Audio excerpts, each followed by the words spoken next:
નમસ્કાર, હું છું માર્ગી. આપની સાથે હેડલાઇન્સમાં જોઈએ કેટલાક મહત્વના સમાચાર.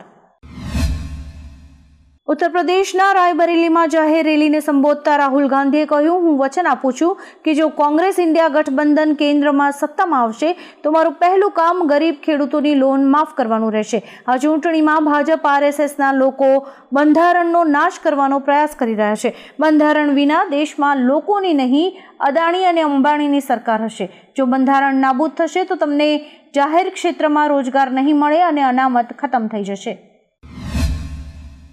ગુજરાતમાં 6 દિવસ હળવો વરસાદ પડશે તેવી આગાહી કરાઈ છે. આજે દક્ષિણ ગુજરાતમાં વરસાદની સંભાવના છે. છોટા ઉદેપુર, નર્મદા, સુરત, ડાંગ, તાપી, નવસારી, પંચમહાલ, દાહોદ, મહીસાગર, વડોદરા અને વલસાડ તેમજ દમણ અને દાદરા નગર હવેલીમાં વરસાદ પડી શકે છે. આપને જણાવી દઈએ કે 4 દિવસ દરમિયાન દક્ષિણ ઉત્તર ગુજરાત અને સૌરાષ્ટ્રમાં કમોસમી વરસાદની આગાહી પણ કરવામાં આવી છે. બિહારના સારણમાં વડાપ્રધાન શ્રી નરેન્દ્રભાઈ મોદીએ જાહેર સભાને સંબોધતા કહ્યું કે આ ચૂંટણી વિકસિત ભારત માટે સંકલ્પની ચૂંટણી છે. આજે વિશ્વમાં ભારતની વિશ્વસનીયતા છે અને પ્રતિષ્ઠા પણ છે. ભારતનો દરજ્જો વધારવા માટેની આ ચૂંટણી છે. બિહારના મુઝફ્ફરપુરની જનસભામાં તેમણે કહ્યું કે RJDના જંગલ રાજ્ય બિહારને દાયકાઓ સુધી પાછળ ધકેલી દીધું હતું. સામાજિક કાર્યકર્તા 86 વર્ષીય અન્ના હઝારેએ દિલ્હીના CM અરવિંદ કેજરીવાલ પર આકરા પ્રહારો કર્યા છે. તેમણે કહ્યું કે હું કેજરીવાલની આકરી ટીકા કરું છું. તેમણે આ ભ્રષ્ટાચાર એટલા માટે કર્યો કારણ કે તેમને દારૂની લત હતી. આવા લોકોને ફરીથી ચૂંટવા ન જોઈએ. અન્નાએ મતદારોને યોગ્ય ઉમેદવાર પસંદ કરવાની અપીલ કરી છે. તેમણે કહ્યું છે કે દેશની સત્તાની ચાવી ખોટા હાથમાં ન જવી જોઈએ. ગંગોત્રી અને યમનોત્રી માટે ઓફલાઈન રજીસ્ટ્રેશન 10 દિવસ માટે બંધ કરવામાં આવ્યું છે. હવે 23મી મે સુધી ઓફલાઈન રજીસ્ટ્રેશન નહીં થઈ શકે. અત્યારે જેમણે ઓનલાઈન રજીસ્ટ્રેશન કરાવ્યું હશે તે જ યાત્રા કરી શકશે. યાત્રિકોની સંખ્યામાં ધરખમ વધારો થયો છે, તેથી આ નિર્ણય લેવાયો છે. અહેવાલ છે કે 4 ધામની યાત્રા માટે ગુજરાતથી ગયેલા ઘણા યાત્રિકો રસ્તામાં ફસાઈ ગયા છે. ગંગોત્રી અને યમનોત્રીમાં ભારે ટ્રાફિક જોવા મળ્યો છે. સેલ્ફીના શોખીનો માટે એક ચેતવણીજનક સમાચાર છે. મહેસાણામાં કેનાલ પર સેલ્ફી લેતા 2 યુવાનો કેનાલમાં પડ્યા હતા, જેમાં તેમનું મૃત્યુ થયું છે. મૃતદેહની શોધ હજુ થઈ રહી છે. અમદાવાદનો પરિવાર કડીમાં માતાજીના મંદિરમાં દર્શન કરી પરત ફરી રહ્યા હતા તે દરમિયાન આ દુર્ઘટના ઘટી છે. સેલ્ફી લેવાના ચક્કરમાં કૌશિક રાવતનો પગ લપસતા તે કેનાલમાં પડ્યો હતો. પછી તેને બચાવવામાં ધવલ કેનાલમાં પડતા બંને મિત્રોનું ડૂબી જવાથી મોત થયું છે. ભારે તોફાન અને વરસાદને કારણે મુંબઈમાં સ્થિતિ ખરાબ છે. એક પેટ્રોલ પંપ પર એક મોટું હોર્ડિંગ ધરાશાયી થતાં લગભગ 100 લોકો દટાયા છે. એક જગ્યાએ મોબાઈલ ટાવર પડી ગયો છે, જેમાં અનેક લોકો દટાયા હોવાની આશંકા છે. આ ઉપરાંત પણ ઘણી જગ્યાએ લોકો ફસાયેલા હતા અને પોલીસે બચાવ કામગીરી હાથ ધરી હતી. સાઉથના સુપરસ્ટાર વિજય દેવરકોંડા અને અભિનેત્રી રશ્મિકા મંદાના ફરી એકવાર સાથે જોવા મળવાના છે. દેવરકોંડાની આ 14મી ફિલ્મ હશે, જેને VD14 નામ આપવામાં આવ્યું છે. આપને જણાવી દઈએ કે રશ્મિકા અને દેવરકોંડાની આ એક સાથે 3જી ફિલ્મ હશે. આ ફિલ્મનું નિર્માણ રાહુલ સાકુંત્યાયન કરશે. ચર્ચા છે કે આ ફિલ્મનું બજેટ ઘણું વધારે હશે. ફિલ્મનું શૂટિંગ ઓક્ટોબરથી શરૂ થઈ શકે છે.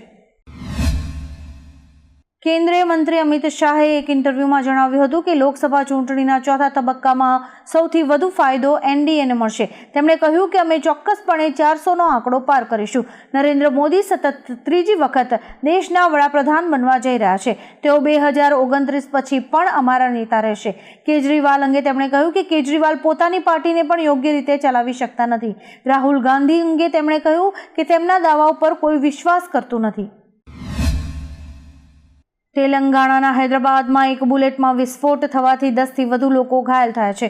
પોલીસના જણાવ્યા મુજબ ભવાનીનગર સ્ટેશન વિસ્તારમાં ચાલુ બુલેટમાં પેટ્રોલની ટાંકી ફાટી હતી. આ અકસ્માતમાં 10 લોકો દાઝી ગયા હતા અને તેમને સ્થાનિક હોસ્પિટલમાં દાખલ કરવામાં આવ્યા છે.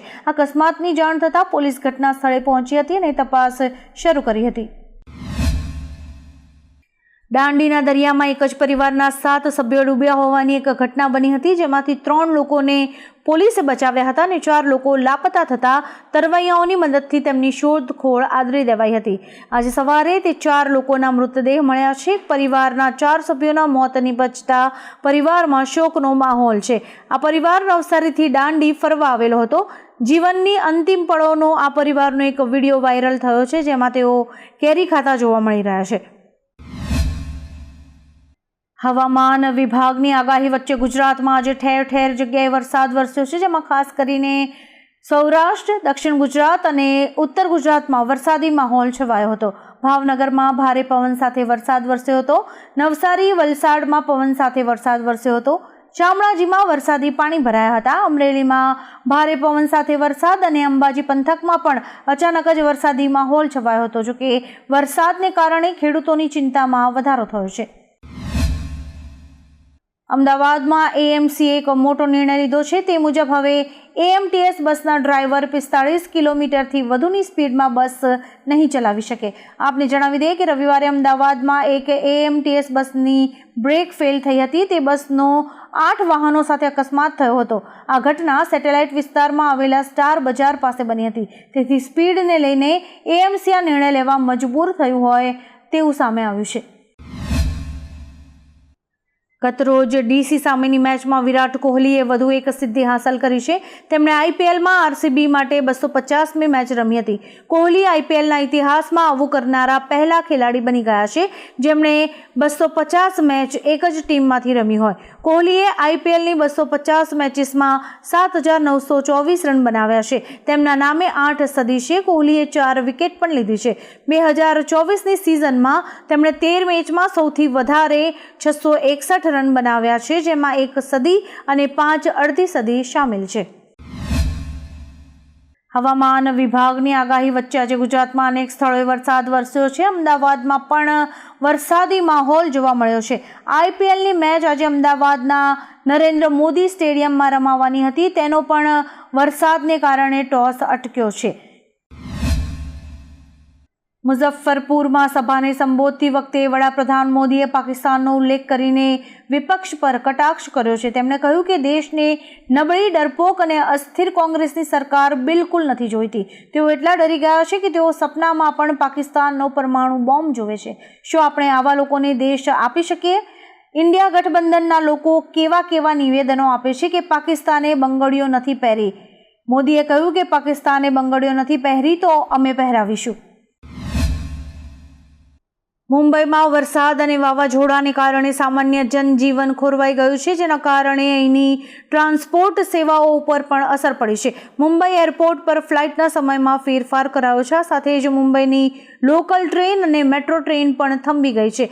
અનેક જગ્યાએ ઇલેક્ટ્રિક વાયર્સ તૂટી ગયા છે. મોટા હોર્ડિંગ્સ ધરાશાયી થયા છે અને અનેક જગ્યાએ પાણી ભરાવાને કારણે રસ્તાઓ પણ બ્લોક થઈ ગયા છે.